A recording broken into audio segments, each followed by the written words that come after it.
नमस्कार दोस्तों, मैं सुजीत पांडे आपका बहुत बहुत स्वागत करता हूं ऑल एग्जाम गाइड गुरु 2.0 यूट्यूब चैनल पर।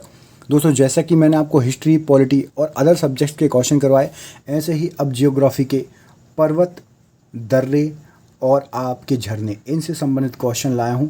मोस्ट इंपॉर्टेंट 30 क्वेश्चन हैं पर्वत, दर्रे और झील से संबंधित। ये क्वेश्चन यदि आपने कर लिए 100% आपको एग्ज़ाम में आएंगे। एग्ज़ाम में आए हुए ही क्वेश्चन हैं, सब MCQ हैं और डिटेल में आपको समझाते भी जाऊंगा कि आपको याद हो जाए आसानी से। चलिए तो स्टार्ट करते हैं बिना देर के हुए। यदि पहली बार चैनल पर आए हैं, क्वेश्चन यदि अच्छे लगते हैं तो लास्ट में जाते जाते सब्सक्राइब जरूर कर लेना, ठीक है। चलिए पहला क्वेश्चन पढ़िए, झीलों के अध्ययन को क्या कहा जाता है? तो झीलों के अध्ययन को कहा जाता है आपका लिम्नोलॉजी। ऑप्शन नंबर ए यहाँ पर सही आंसर हो जाएगा। लिम्नोलॉजी या फिर सारो विज्ञान भी कहा जाता है झीलों के अध्ययन को। इसके अंतर्गत झील, तालाब, नदियां और नम भूमियों का अध्ययन करते हैं। किसके थ्रू? लिम्नोलॉजी या फिर सारोलॉजी विज्ञान के तहत, सारो विज्ञान के तहत, ठीक है। अगला क्वेश्चन देख लेते हैं, ये रहा आपका अगला क्वेश्चन। निम्नलिखित में से विषम पद ज्ञात कीजिए। तो इनमें से एक विषम पद क्या है? तो एक विषम पद है बालसोन। बॉलसोन एक विषम पद है। वो क्यों है मैं आपको बता देता हूं। डेल्टा, चाप झील और विसर्पण, ये जो तीनों हैं ये मैदानी भागों से संबंधित हैं, जबकि जो आपका बॉलसोन है ये मरुस्थलीय क्षेत्र से संबंधित है, ठीक है। ये तीनों आपके मैदानी भाग हैं और बॉलसोन आपका मरुस्थलीय क्षेत्र है, इसलिए बॉलसोन अलग है। इन चारों में से बॉलसोन अलग है। अगला क्वेश्चन देखिए, ये रहा आपकी स्क्रीन पर। निम्नलिखित में से किस स्थल को यूनेस्को की विश्व विरासत के स्थलों की सूची में शामिल किया गया है? तो इनमें से किसको शामिल किया गया है? तो सही आंसर हो जाएगा आपका ऑप्शन नंबर डी, सुंदरवन। आपका यहाँ पर सुंदरवन पार्क जो है, इसको जो है 1987 में यूनेस्को की वर्ल्ड धरोहर विश्व विरासत में शामिल कर दिया गया था, ठीक है। बाकी तीनों आपकी नहीं है, याद रखना। अगला क्वेश्चन देख लेते हैं, ये रहा आपकी स्क्रीन पर। जोजिला दर्रा किसको किससे जोड़ता है? चार ऑप्शन आपके सामने हैं। जोजिला दर्रा किसको किससे जोड़ता है ये आपको बताना है। तो यहाँ पर सही आंसर हो जाएगा, जोजिला दर्रा आपका श्रीनगर और लेह के मध्य है, ठीक है। जोजिला दर्रा आपका जम्मू और कश्मीर में अवस्थित है, जो कि श्रीनगर को लेह से जोड़ता है, याद रखना, ठीक है। जोजिला श्रीनगर को लेह से जोड़ने वाला दर्रा है। अगला क्वेश्चन देख लेते हैं। अगला क्वेश्चन आपको बताना है, कुल्लू घाटी, आपने सुना होगा कुल्लू मनाली जो कि हिमाचल प्रदेश में पड़ता है। तो कुल्लू घाटी किसके बीच स्थित है आपको ये बताना है। कुल्लू घाटी किसके बीच स्थित है? तो कुल्लू घाटी आपकी जो है धौलाधर रेंज और पीर पंजाल, याद रखना, धौलाधर और पीर पंजाल के बीच में स्थित है कुल्लू घाटी। कुल्लू घाटी को पृथ्वी पर देवताओं की घाटी की उपमा दी गई है, ठीक है, याद रखना। कुल्लू घाटी हिमाचल प्रदेश में कुल्लू जिले में व्यास नदी के किनारे है। कुल्लू कहाँ पर है? तो व्यास नदी के किनारे है कुल्लू, याद रखिएगा। ये भी क्वेश्चन आपसे अलग से पूछा जा सकता है। अगला क्वेश्चन देख लेते हैं। हिमाचल प्रदेश में स्थित दर्रा इनमें से कौन सा है बताइए। हिमाचल प्रदेश की बात हो रही है, अभी कुल्लू घाटी हमने पढ़ा था हिमाचल प्रदेश। अब हिमाचल प्रदेश में स्थित इनमें से दर्रा है आपका शिपकिला दर्रा। शिपकिला दर्रा हिमाचल प्रदेश में स्थित एक प्रमुख पर्वतीय दर्रा है जो भारत और चीन सीमा के पास स्थित है। इसकी एक खासियत ये है कि आपकी जो सतलज नदी है, सतलज नदी भारत में शिपकिले दर्रे से ही प्रवेश करती है, शिपकिला दर्रा से प्रवेश करती है। ये क्वेश्चन आपसे पूछा जा सकता है, वेरी इंपॉर्टेंट क्वेश्चन है, ठीक है। सतलज नदी याद रखना शिपकिला दर्रे से प्रवेश करती है भारत में। शिपकिला दर्रा कहाँ पर है? तो ये हिमाचल प्रदेश में भारत और चीन की सीमा के पास स्थित है। पालघाट निम्नलिखित में से किन राज्यों को जोड़ता है? ये क्वेश्चन आपका कई बार आया हुआ है, तो सही आंसर हो जाएगा यहाँ पर पालघाट जो है आपका जी, यहाँ पर ऑप्शन नंबर सी, केरल और तमिलनाडु की, हाँ बिल्कुल, केरल और तमिलनाडु को जोड़ता है पालघाट दर्रा जो है आपका। यहाँ पर है पालघाट दर्रा, ठीक है। इस तरफ है आपका केरल और इस तरफ है तमिलनाडु। केरल और तमिलनाडु को जोड़ता है पालघाट दर्रा। अगला क्वेश्चन देख लेते हैं, ये रहा आपकी स्क्रीन पर।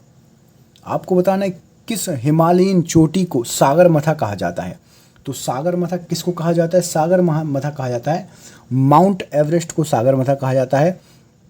और इसको ये नाम दिया है नेपाल में।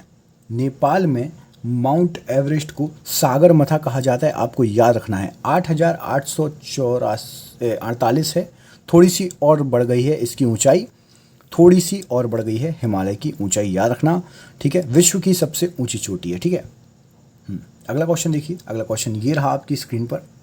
हिमालय की सबसे पूर्वी चोटी कौन सी है? सबसे पूर्व में आपको आना है, तो सबसे पूर्व में अपने तरफ कहाँ पर है? तो अरुणाचल प्रदेश और तिब्बत पर स्थित है सबसे पूर्व की चोटी, जिसका नाम है नामचा Verma. Option number A, नामचा Verma Himalaya की चोटी सबसे पूर्व में है और इसकी ऊंचाई है 7,756 मीटर। ये भी एग्जाम में पूछा गया क्वेश्चन है। नामचा वर्मा कहाँ पर है? ये अरुणाचल प्रदेश तिब्बत की सीमा पर स्थित है, ठीक है। वेरी इंपॉर्टेंट क्वेश्चन है जिसको आपको याद रखना है। अगला क्वेश्चन देख लीजिए, गॉडविन ऑस्टिन क्या है? एक तो गॉडविन ऑस्टिन क्या है? तो गॉडविन ऑस्टिन आपका शिखर है, ऑप्शन नंबर बी। इसको K2 भी बोलते हैं, ठीक है। K2 या गॉडविन ऑस्टिन भारत का सर्वोच्च पर्वतीय शिखर है। यह जम्मू कश्मीर के काराकोरम श्रेणी में आता है। कहाँ पर आता है? J&K के काराकोरम श्रेणी में आता है, याद रखना, वेरी इंपॉर्टेंट क्वेश्चन है। जम्मू कश्मीर की काराकोरम श्रेणी में आता है। क्या नाम है? K2 या फिर गॉडविन ऑस्टिन। अगला क्वेश्चन देख लेते हैं, ये रहा आपकी स्क्रीन पर। भारत में सबसे ऊंची चोटी कौन सी है? तो भारत में सबसे ऊंची चोटी कौन सी हो जाएगी आपकी? K2 या गॉडविन ऑस्टिन, बिल्कुल सही आंसर हो जाएगा। इसकी ऊंचाई है 8611 मीटर, ठीक है, ठीक है, 8611 मीटर ऊंची है। विश्व की दूसरी सबसे ऊंची चोटी है। अगला क्वेश्चन देख लीजिए, कौन सा पर्वत हिमालयी श्रृंखला का अंग नहीं है? तो कौन सा? तो काराकोरम भी है, कुनलुन भी है, हिंदकुश भी है, अरावली पर्वत नहीं है। अरावली पर्वत जो है आपका हिमालयन पर्वत की श्रेणी में नहीं आता, याद रखिएगा, वेरी इंपॉर्टेंट क्वेश्चन है। अगला क्वेश्चन देख लीजिए, बृहद या फिर ग्रेटर हिमालय का दूसरा नाम क्या है? तो बृहद या ग्रेटर हिमालय को हिमाद्री भी कहा जाता है। यहाँ पर ऑप्शन नंबर ए बिल्कुल सही आंसर हो जाएगा, हिमाद्री कहा जाता है बृहद या ग्रेटर हिमालय को। अगला क्वेश्चन देखिए, एग्जाम में आया हुआ, नागतीपा और महाभारत पर्वतमालाएं किस में शामिल हैं बताइए? तो ये आती हैं आपकी निम्न हिमालय में, सबसे नीचे वाला जो स्तर है, जो कि पंजाब, ठीक है, जो कि आपका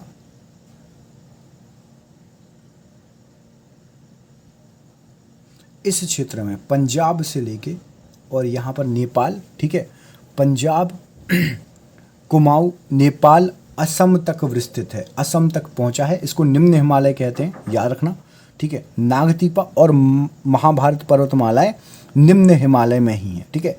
इसका क्षेत्र आपका शिवालिक के दक्षिणी हिमालय भाग और उत्तरी हिमालय भाग में आता है, याद रखना, वेरी इंपॉर्टेंट क्वेश्चन। अगला क्वेश्चन देख लीजिए, अगला आपका क्वेश्चन है, निम्नलिखित में से किसको सह्याद्री पर्वतमाला कहा जाता है? सह्याद्री पर्वतमाला किसे कहा जाता है?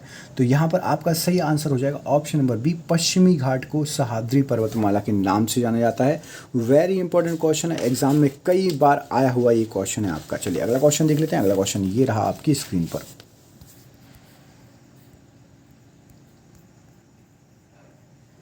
निम्नलिखित में से कौन सा कथन एक सही है? सिर्फ एक कथन सही है।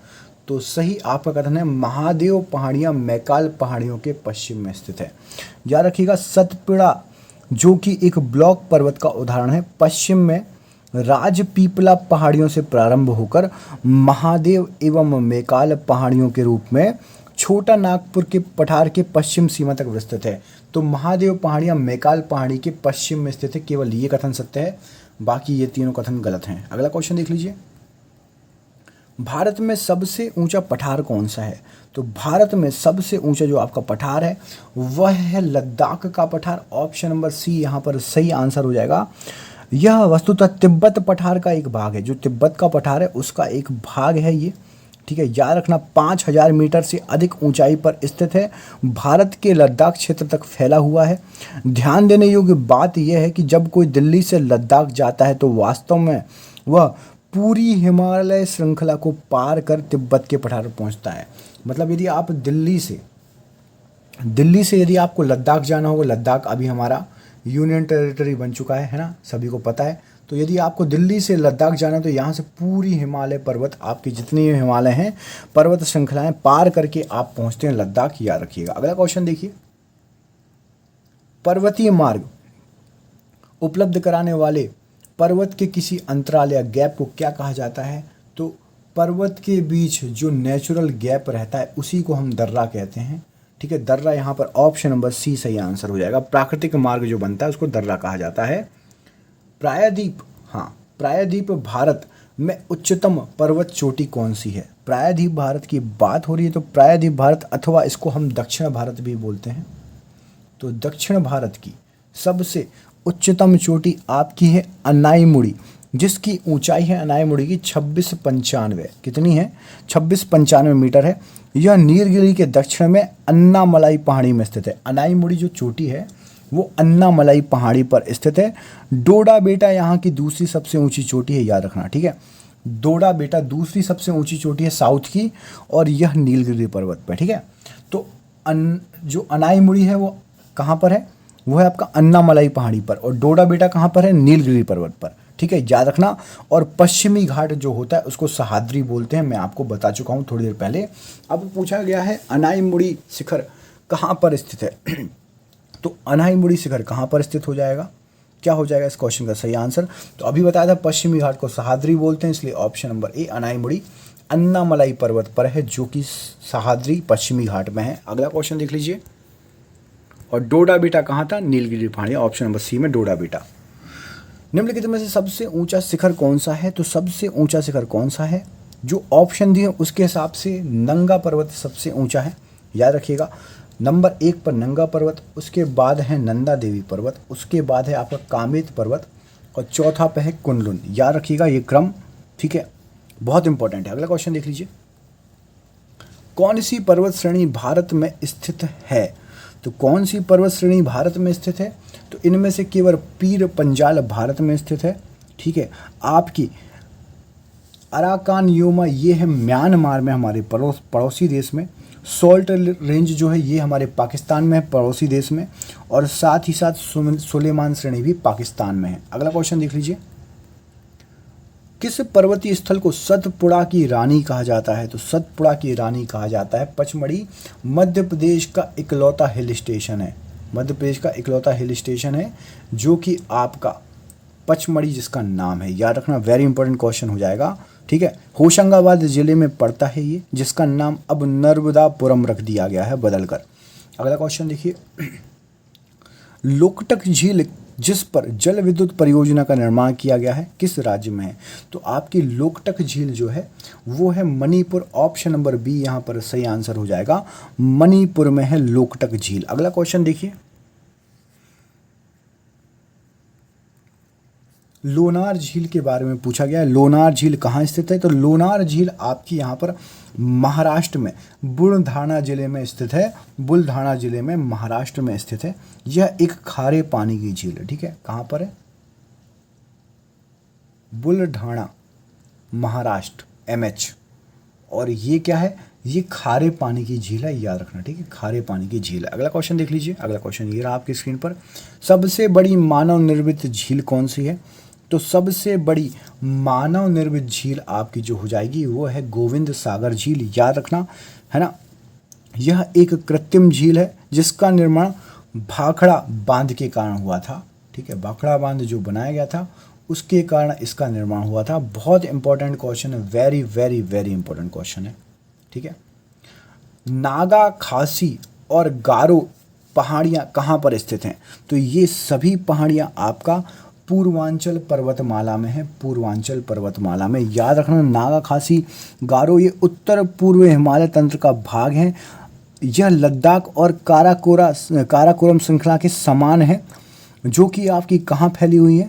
पूर्वांचल श्रेणी में। गारो, खासी, जयंतिया और पटकाई, ठीक है, सुलाई पहाड़ियाँ, ये सभी पहाड़ियाँ आपकी पूर्वांचल पहाड़ी श्रेणी में आती है। अगला क्वेश्चन देख लीजिए, शिव समुद्रम जलप्रपात के बारे में बात हो रही है, किस नदी के मार्ग में पाया जाता है? तो ये पाया जाता है आपका कावेरी नदी के मार्ग में पाया जाता है, कर्नाटक के मांड्या जिले में। मांड्या जिला, कर्नाटका, याद रखना, वेरी इंपॉर्टेंट क्वेश्चन है।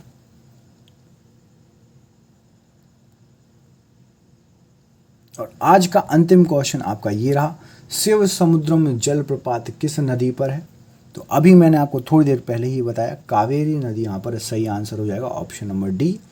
और आपको जियोग्राफी के ये क्वेश्चन कैसे लगे, आपको आगे के पार्ट चाहिए हैं क्या?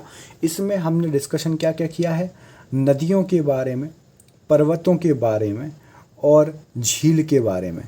आगे के यदि आपको टॉपिक चाहिए हो तो हमें कमेंट करके बताइए कि हाँ सर जियोग्राफी का आगे भी ये पार्ट लाइए। कमेंट ज़रूर करिएगा जिसने पूरा वीडियो देखा कि हाँ सर मैंने पूरा वीडियो देखा, उससे हमें पता चलता है कि आप लोग को वीडियो पसंद आ रहा है और आगे भी हम ऐसे ही मेहनत करते हैं।